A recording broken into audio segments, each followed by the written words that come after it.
如果魔術能配合聖經故事，請點讚、留言、廣傳，令更多人能接觸聖經而信主。呢度有黑、白兩種顏色嘅膠珠。聖經通常以黑色代表與神隔絕、邪惡、罪惡同無知，而白色就代表光明、純潔、救恩同公義。約翰福音1章15節記載，光照在黑暗裏，黑暗卻不接受光。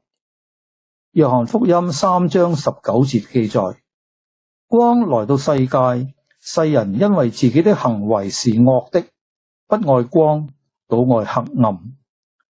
而家請一位觀眾為呢個裝有黑珠嘅杯喺26個英文字母裏邊隨便揀一個寫喺上面呢？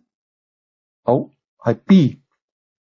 請另一位觀眾為呢個裝有白珠嘅杯由1至26隨便選一個數字寫喺上面呢？好，14。咁而家 B14 呢個組合就係獨一無二噶啦。人生本來就係善惡並存，一邊犯罪，一邊行善。因此我哋唔係純黑嘅罪人，亦都唔係純白嘅義人，而係黑白交集，難以自潔。就好似我將呢啲黑珠倒入白杯裏邊，並且將佢哋混合起嚟。雅各書話，而家呢啲罪已經深深咁藏喺我哋心裏，我哋根本就分佢唔開，亦都攞佢唔走。但係神就唔同啦，佢唔使睇㗎，就知道我哋心裏邊每一粒黑珠喺邊度。神透過耶穌基督嘅救贖，令我哋嘅罪得到赦免。當我哋肯將呢一堆混雜嘅心交喺佢手裏邊，佢只要一瞬間就能夠將黑色嘅罪完全拎走，只留下純白屬天嘅生命。今日你願唔願意將你心裏邊嗰堆混雜嘅黑白珠交喺上帝嘅手裏邊，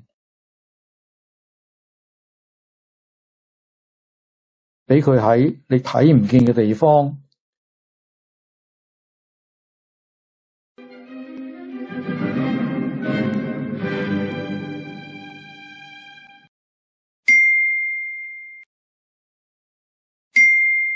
將所有嘅黑珠拎走，只留下雪白嘅生命呢？